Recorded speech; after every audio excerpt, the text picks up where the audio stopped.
હાય નમસ્તે વિદ્યાર્થી મિત્રો. આજે આપણે કરવાના છીએ પ્રેક્ટિકલ બહિર્ગોળ લેન્સનું. અને આપણી પાસે અહીંયા બહિર્ગોળ લેન્સ જે છે બરાબર, એ તમે અહીંયા જોઈ શકો છો કે એની જે ફોકલ લેન્થ છે એટલે કે એની જે કેન્દ્ર લંબાઈ એ 20 સેન્ટીમીટર આપેલી છે, દેખાય છે. અને તમામે તમામ આપણે અહીંયા સેટલમેન્ટ કરી દીધેલું છે. તમે અહીંયા જોઈ શકો છો કે આ વસ્તુ જે છે એ અહીંયા આપણે અનંત અંતરે, પછી આ એની પહેલી કેન્દ્ર લંબાઈ, પછી એની બીજી કેન્દ્ર લંબાઈ એટલે કે F1 2F1 બરાબર છે. અને એનું પ્રતિબિંબ આપણને અહીંયા F2 2F2 અને અનંત અંતરે આપણને મળવાનું છે બરાબર. આપણી પાસે ઓછા એવા સાધનોના કારણે અને જેવી આપણી સગવડ થાય એ રીતે આપણે સાધનોની ગોઠવણી કરી છે બરાબર. અને હવે આપણે આ પ્રેક્ટિકલની શરૂઆત કરીશું. તો હવે અહીંયા તમે જોઈ શકો છો કે જે પ્રમાણે આપણી આ જે નોટ્સ છે બરાબર, અહીંયા તમે જોઈ શકો છો કે જ્યારે વસ્તુને અનંત અંતરે રાખવામાં આવે ત્યારે પ્રતિબિંબ આપણને કેવું મળે છે, તો કે મુખ્ય કેન્દ્ર F2 ઉપર મળે છે. મતલબ કે વસ્તુને આપણે ક્યાં રાખવાની છે? અનંત અંતરે. ક્યાં રાખવાની છે? અનંત અંતરે. આ લખેલું રહ્યું જો અનંત અંતરે બરાબર. ત્યારે આપણને પ્રતિબિંબ ક્યાં મળશે? મુખ્ય કેન્દ્ર F2 ઉપર. એટલે કે પ્રતિબિંબ આપણને અહીંયા મળવાનું છે. ઓકે. અને પ્રતિબિંબ કેવું હશે? તો કે અત્યંત નાનું હશે અને વાસ્તવિક અને ઉલટું હશે. કેવું હશે? વાસ્તવિક અને ઉલટું હશે. ઓકે. તો ચલો આપણે પ્રયોગ કરીશું. ચલો આપણે એને અનંત અંતરે રાખ્યું છે બરાબર. હવે આપણે લાઇટ ઓફ કરીશું. ચલો લાઇટ ઓફ કરી દીધી આપણે.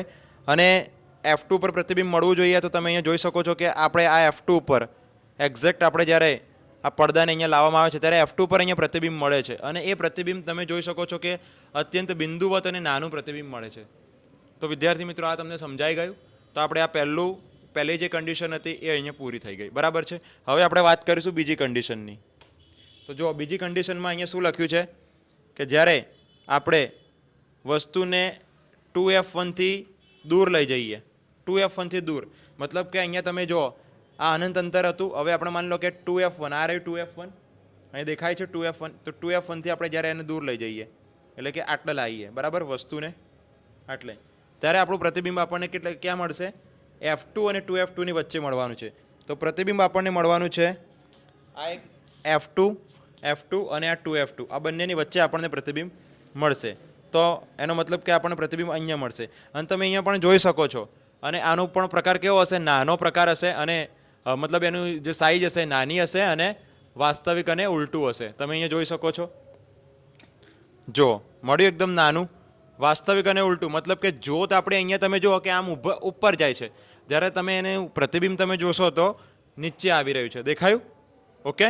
ચલો હવે ત્રીજી કન્ડિશનની આપણે વાત કરીએ તો વિદ્યાર્થી મિત્રો, એમાં આપણે વસ્તુનું સ્થાન છે 2F1 ઉપર રાખવાનું છે અને પ્રતિબિંબ આપણને મળશે 2F2 ઉપર. તો જો વસ્તુનું સ્થાન આપણે ક્યાં રાખીશું? 2F1 ઉપર. તો કે આ રહ્યું 2F1 ઉપર આપણે વસ્તુનું સ્થાન રાખ્યું. પ્રતિબિંબ આપણને ક્યાં મળવાનું છે? 2F2 ઉપર. તો 2F2 ઉપર આપણે આમ લઈ જઈશું. તમે જુઓ કે પ્રતિબિંબ આપણને મળ્યું.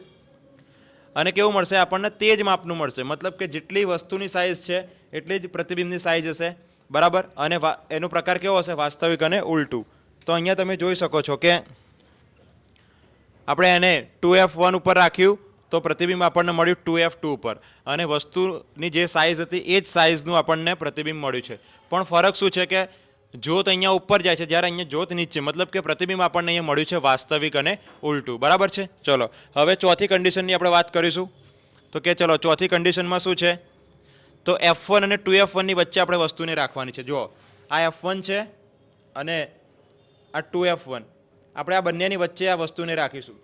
તો આપણને પ્રતિબિંબ ક્યાં મળશે? 2F2 થી દૂર મળવાનું છે. ક્યાં મળવાનું છે? 2F2 થી દૂર. મતલબ કે આ 2F2 રહ્યું, આ રહ્યું 2F2 થી દૂર આપણને પ્રતિબિંબ મળવાનું છે. તો તમે અહીંયા જોઈ શકો છો કે પ્રતિબિંબ આપણને મળી રહ્યું છે 2F2 થી દૂર. દેખાયું? 2F2 થી દૂર હે ને. અને બીજું કે આ કેવું હશે? વસ્તુ કરતાં થોડુંક મોટું હશે બરાબર છે. કેવું હશે? વસ્તુ કરતાં મોટું હશે. જો અહીંયા લખેલું છે કે મોટું હશે અને વાસ્તવિક અને ઉલટું હશે. હવે આપણે પાંચમી કન્ડિશન જે છે એના ઉપર આપણે ધ્યાન કરીએ તો કે એને વસ્તુનું મુખ્ય કેન્દ્ર F1 ઉપર રાખવામાં આવે. તો જુઓ ભાઈ, વસ્તુને આપણે ક્યાં રાખીશું? F1 ઉપર. તો F1 ઉપર આપણે જ્યારે વસ્તુને રાખીએ છીએ ત્યારે પ્રતિબિંબ આપણને ક્યાં મળશે? અનંત અંતરે. હવે અનંત અંતરે મતલબ માની લો કે હું આને આટલા બધા રાખું છું બરાબર છે. જો પ્રતિબિંબ આપણને ક્યાં મળ્યું? અનંત અંતરે. આ આપણું અનંત અંતર કહેવાય. મતલબ F2 2F2 અને એનાથી પણ આગળ એટલે અનંત અંતર સુધી પ્રતિબિંબ આપણને મળ્યા જાય છે. અને આ પ્રતિબિંબનો પ્રકાર કેવો હોય છે તો કે તમે જોઈ શકો છો કે ભાઈ પ્રતિબિંબ આપણને અસ્પષ્ટ દેખાય છે અને ખાસું મોટું દેખાઈ રહ્યું છે, બરાબર ને? એટલે એનો મતલબ એ થયો કે પ્રતિબિંબ આપણને કેવું મળશે? અત્યંત મોટું અથવા તો વિવર્ધિત મળશે અને વાસ્તવિક અને ઉલટું મળશે. હવે છેલ્લી કન્ડિશન આપણી એ છે કે આપણે વસ્તુને ક્યાં રાખીશું? મુખ્ય કેન્દ્ર F1 અને પ્રકાશીય કેન્દ્ર O ની વચ્ચે. મતલબ કે મુખ્ય કેન્દ્ર F1 આ રહ્યું અને પ્રકાશીય કેન્દ્ર O એટલે આ રહ્યું, પ્રકાશીય કેન્દ્ર O અને મુખ્ય કેન્દ્ર F1 એની વચ્ચે આપણે રાખીશું આપણે વસ્તુને અને આપણને પ્રતિબિંબ ક્યાં મળવાનું છે?